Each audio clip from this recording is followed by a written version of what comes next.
As a kid, I really liked this show on Cartoon Network called Foster Home for Imaginary Friends.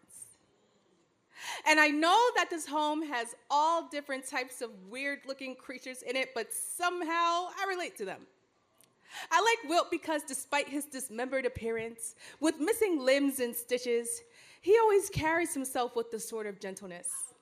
I like Eduardo because although he appears hairy, scary, and tough, behind that muscular physique is someone who just wants to give you a hug. I like Coco because she's whimsical and doesn't say much, and I like Blue. I like him because he's blue and mischievous. Even with his small body and stubby characteristics, it doesn't stop him from having the biggest ambitions that can be considered quite majestic. Most of all, I like these characters because they're like me. They've been abandoned by their previous creators. But in their foster home, they are reminded that good ideas are never forgotten. And so I want my foster home to be like the one I see on TV. In my foster home, we are ideas that were not quite fleshed out. And being an unfinished thought is something that gets you left outside. And when you are put into a home with other beings who have been left outdoors, there's really nothing else that can exist in that home besides rage. It's uncanny to think that all this hurt can exist in such a tiny place. And the energy oozing out of my foster home is really something quite vile. It is a green and blackish color. And so I want my foster home to be like the one I see on TV because I know Frankie and Mac will protect me. These characters aren't imaginary friends on the show, but they keep everything intact in the imaginary foster friend's home. Maybe they can keep my life intact, protect me from that oozing green-black that wants me to be subjected to my harsh realities. And besides that, I know Frankie would keep me safe because on the show, she's kind and warm-hearted. She's the best and only caregiver I know.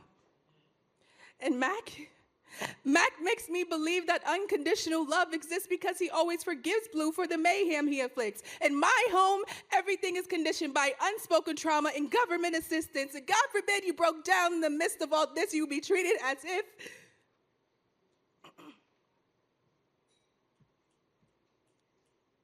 Anyways, back to the show I like.